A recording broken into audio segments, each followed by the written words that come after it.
Hi there everyone, it's the 7th of May and we're now over 42 days since our initial lockdown started here in South Africa.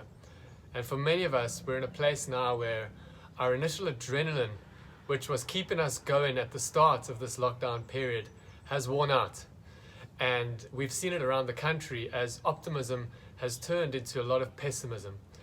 And I'm asking myself the question, what is it that can keep us going now? Adrenaline can only take us so far. And as I've been contemplating what word of encouragement I can send out to you all, I felt God drop in my heart that we really do need to seek His joy to be our strength. And this is a wonderful promise that God gives in His scriptures, Nehemiah chapter 8 verse 10, which says the joy of the Lord is our strength. And this is a joy that's not based on an emotion or based on circumstances, but it's based on a knowledge of God, an intimacy with God. And it's a joy that's able to sustain us. And I really believe that in order for us to find this joy, we need to find God. There's no shortcut to it. And so if your life is super busy at the moment, I really want to encourage you that in order for you to find the joy of the Lord, you need to find space to find the Lord. When we find the Lord, we find the joy that comes from being with Him. It's interesting, when you go look at that famous verse, Nehemiah chapter 8 verse 10, which says the joy of the Lord is our strength. The context of that verse is that the people of Israel have returned back to Jerusalem.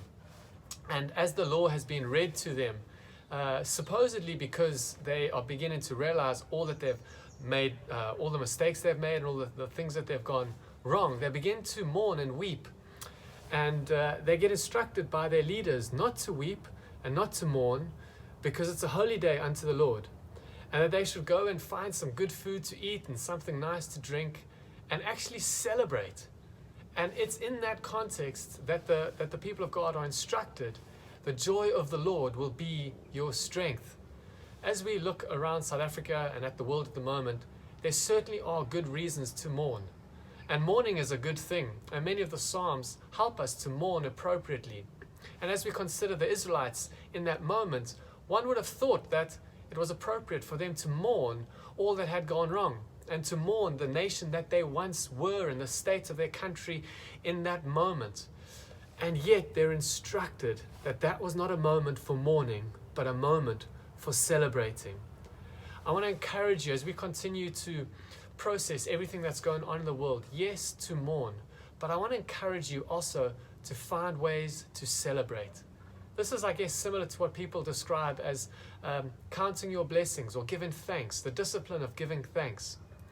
But we need to find God if we are going to find this joy. And we need to be disciplined to orientate ourselves towards God and to find practical ways in which we can celebrate the goodness of God. Because if we don't have joy, then we don't have the strength to keep going. Our adrenaline has run dry. Now it's time to seek the Lord, and in particular, to seek His joy. So I encourage you to find some practical ways to celebrate. Find the equivalent of good food and good drink. Go and read Nehemiah chapter 8 maybe, and consider what you can do to celebrate and to find the joy of God, which will sustain you as we continue through this time. All my love, and see you soon.